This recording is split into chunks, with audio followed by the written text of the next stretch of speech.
we've seen how we can actually do our payments from the accounts, and how we can also offer loans, and how we can check an employee statements. We can also be able to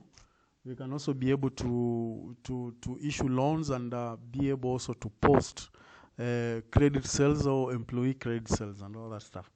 We also checked on how we can be able to renew contracts for those who are on probations, those who are on contracts, and how also you can be able to upload, or maybe what do we call it? What is the word here?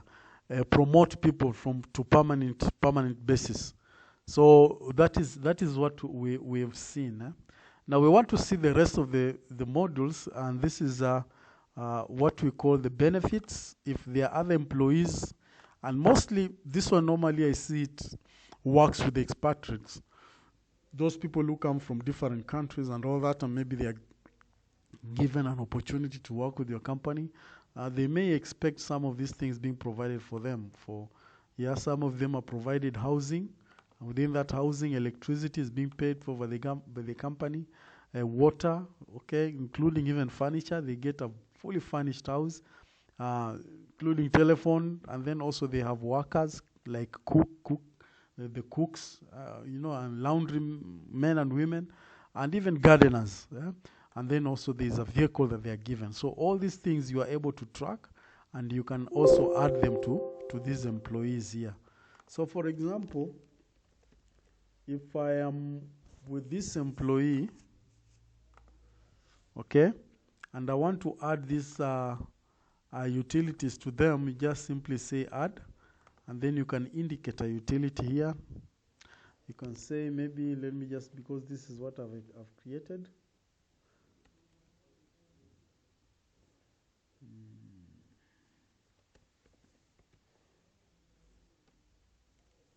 Just indicate on accounts here. Looks like I've not created this chart of accounts. So you can indicate that account there. In mine is not there, but you are able just to indicate that, and then including of all these things also you are able to add for that employee. Then once you've added, you just simply say you save it and you close it. So that is how you can add these benefits, so that in case of any allowances or wherever, the system is able also to calculate the total allowances that this person is actually receiving. And then you have also leaves, and this is where you can either view a leave. Baraka's attained leave.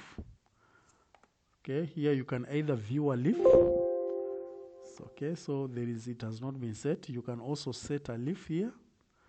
Okay, you can set this leave. You can say from the period of this, it's supposed to be 21 days. And then you save it. And then from there, you can also be able to post that leave. Okay. So here, you see here, the staff is still on probation. So this one, you cannot actually set for him a leave. So if I look for...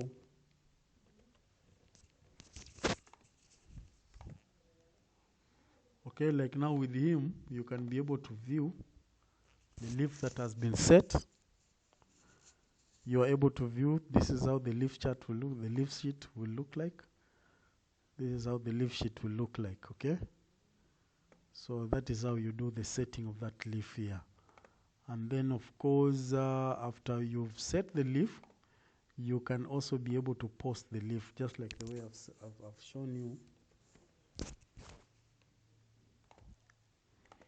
You can also be able to post this leave, and this is where you do the posting. You can see here there is annual leave, and if this person was a lady, you could see this maternity leave actually active. For example, here if I select, let's say, Michelle, I hope she qualifies for a leave. I hope she qualifies for the leave. So if I post it, probation, this stuff is on probation, okay? Michelle is still on probation, so who can I check here? Let me just use Gabriel here. Okay, so if just like I was saying, if she was a lady, you could see this maternity leave active, so you are able also to select. But now it is inactive because this guy here, in his biodata, he indicated that he's not female, he's male. So you don't expect male to have maternity leaves. And then the annual leave, we have also leave type, days. There's an encashed leave. These encashed leaves, these are leaves that somebody's encashed money and he continues to work. So that to compensate on his leave, so is encashed money. And then of course you can say days utilization for this leave period. It is there. And then you can include untaxable allowances. If you want to include taxable allowances, you can also include. You just click here and then you type that allowance that you want to add. So those allowances will appear here. Mine have not set, but they're supposed to appear here. Okay. And then you just select and then it will appear here with the amount and all that stuff. And then of course it will start here leave date. Okay, you can set here leave date from which date, and then it's supposed to be working days, 21 days, 3 Sundays and all that. So if I started today, it's supposed to be up to 15th. That is 21 days from today. So that will 15 days, which will have 3 Sundays, and then holidays, there is none. And then credit date, this is the credit date. Okay, and then here you can put this tick here. Make sure you have the tick here, post to accounts, and then once you say okay, the leave will be posted here so that it will show from 21st. Okay, from 21st, this guy is supposed to be going on leave. So that is how you set that leave. And then when you come to leave chart here, there is a leave chart here that you can see. And then within this leave chart, you have these different bands here. Yes, so these different bands you have here, you have the yellow band, you have the pink band, and you have the purple band. So you can see the yellow band, it's telling you it's expected leave. So these bands, they always come somewhere here against just next to your employees. So when you see a yellow band, you know this is an expected leave. If it is a purple one, those are previous leaves. The guy has already gone for his leave. And then if it is pink, pink is a leave that has been encashed. Okay, so you see that. So when you see a yellow one, you start setting it so that you can go and post it. And from there, that is when now somebody will be able to know what is exactly is happening. So this is where you can check those leaves before you do posting or before you do a setup of these leaves. Okay, so that is where you can do that. And then of course we have the notices here. You can issue notice through here. There is also an embedded notice letter that is embedded to this. So once you set it, what happens is that your employees will be able to receive those embedded notices, just like the appointment letter we saw when we were doing a contract here. So it is just embedded. It's like that one. So, and of course we have the termination finally. So this is where you do the termination. You just select if it is HQ, then you say new, and then you select the staff name that you are terminating. Let's say if it is this guy. So if it is this guy, you can define what the type of termination you are doing. So if it is summary dismissal, if it is 30 days notice by employer, if it is 30 days notice by staff, if it is arbitrary termination, and if it is arbitrary resignation by staff, so you can indicate that, and then you put comments here. You can indicate here reason for this termination. You can indicate the reason for termination. Now, before you click this button here, terminate button, there are some of the things that you need to go through here before you finally do that. Okay? So what you do, first of all, you'll want to check his accounts. This guy may be having your loans, or he may be having, or maybe you may be having his money because of the days that he's worked and all that stuff. So what happens, you have to check, those accounts. You check if there is any amounts that we have pending for him, including guarantees and all that stuff. So there is loans. You can check if there are any loans that this guy has for the company. And then you can also check the guarantees accounts, the monies that we have, his money. Like now you can see this guy has 4,000 in his account. Okay, this is his money. Okay, so he has no debt, because if he has only 4,000 in his guarantee, then you check if he has your money, the loan. You can realize that he has no loan here if you check. So what happens here is that once you've cleared with the accounts, then you can come here and check the attendance if they are, for how many days did you work. Okay, you can check those attendance, and then also the leaves that they have, the guy, and which leave. If the leave was due, you can check that leave. And then guarantors, who are the guarantors? Like now for him, you can see the guarantor is President Uhuru Kenyatta here. He is guarantor. You can also be able to contact the guarantor before termination, okay? And then guaranteed, okay? Guaranteed if there is any other amounts and all that stuff. And then also their notices if he had received the notice. So once you've done that, then that is when now you can come here and click terminate. Once you know you've cleared with the accounts. So you can come and do a termination here. Now one thing is that once you do a termination, is that the data will still remain in your database. Okay? His data will still remain with you, so that you never know, maybe after 5 years, the guy can come back and request, and that during that time, maybe the HR who did the termination may no longer be in the company, could be somebody new. So if he comes back, it is good to have history, so that you end up not actually recycling the same tags in your company. So that is now the essence of termination and all that stuff. Or maybe if he had gone for further studies and is coming back, and you had defined the reason for termination, maybe it was just arbitrary resignation, he can come back and check, and then you can also reabsorb him back, okay? Yeah, so it is good because you are able to retain good employees and have a history of good employees. And then here you have this miscellaneous, whereby you set all the categories of everything from operations. This one is as per the Ministry of Labor, okay? And then also you can set here statutory, that is NSSF and NHIF. You are able also to do that. And if maybe tomorrow these figures change, the lower and upper deductions change, you are able also to just change that. So you don't need to start struggling looking for a system and all that stuff. So these things you can just be doing them by yourself. So you can come here and say NSSF, you just click NSSF, you indicate the lower cost, and then you say okay, sawa. And then if it is NHIF also, the same way also you are able to do that. Or you can add also, whichever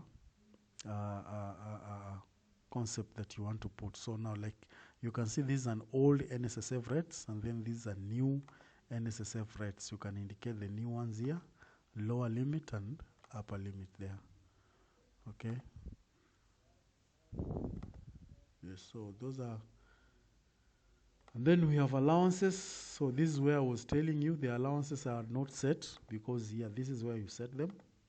You can indicate allowances type code and all that stuff. So you can say allowances number 1. Then you can put a description here. Like for example, I could say traveling. I know companies who issue their people traveling allowances. So you can put as many allowances here. You can say maybe accommodation.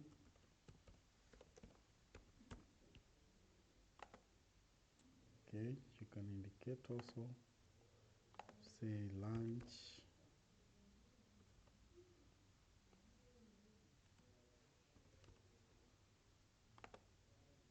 So all these are allowances that you can indicate. Okay, so if you want to put there, these are the some of the allowances you can indicate. And then if you want to non-taxable allowances, you can also indicate them there. Let's see. The same way also you can indicate those non-taxable allowances. You can say like traveling. This just for example, say there. You can say accommodation.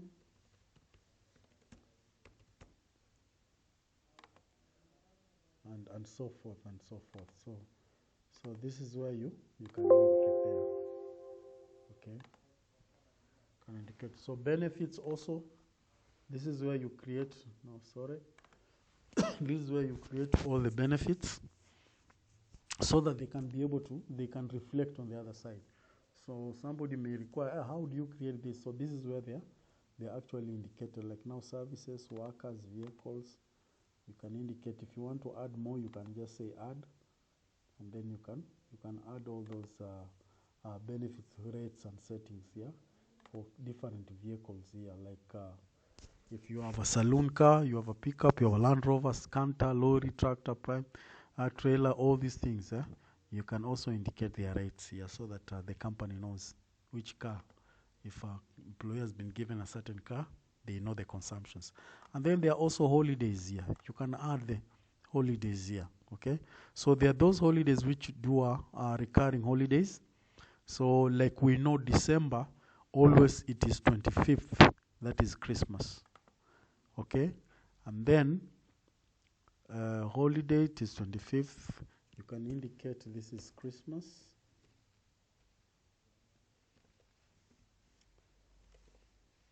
This is Christmas, and then you say okay. Okay, then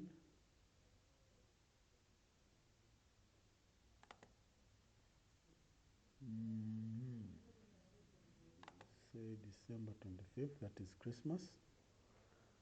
And then there are those holidays which are actually distinct. Distinct, it means that their dates keep on changing. The dates keep on changing.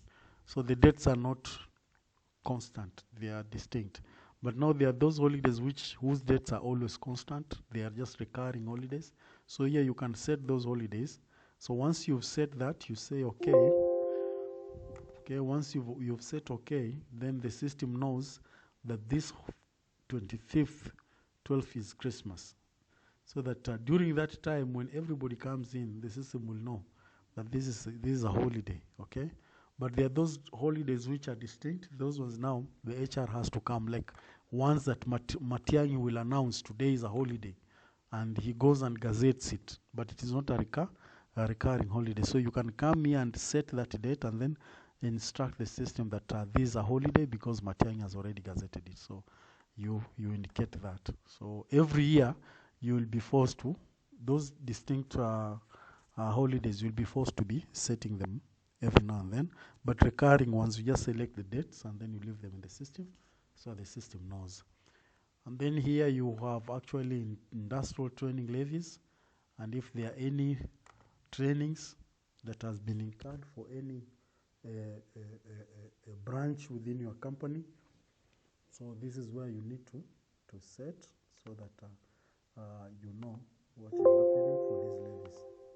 So this one normally just picks the number of your branches. So once the training has occurred, you post if the training has occurred. And then finally, these are just qualification managers that maybe you may be having within your company.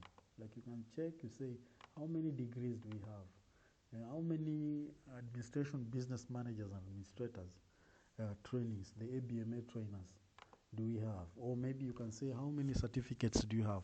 So these ones you can indicate there so that you end up knowing that this is what I have in the company. So in case of any promotion or a job advert, you'll be able actually to consider your company members first before you push that job outside.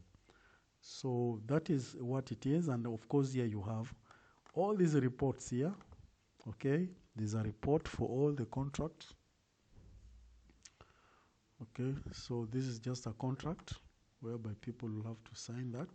And then you have also pay slips. So pay slips, like I had actually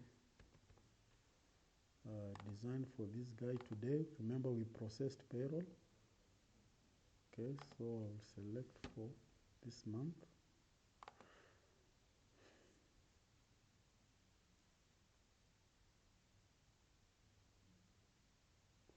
So that is the pay slip for what this is how the pay slip will look like.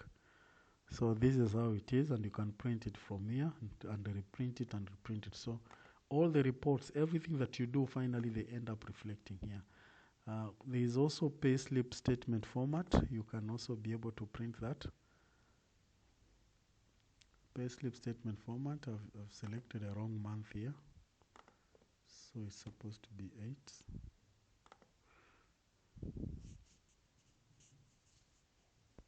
So this is a payslip statement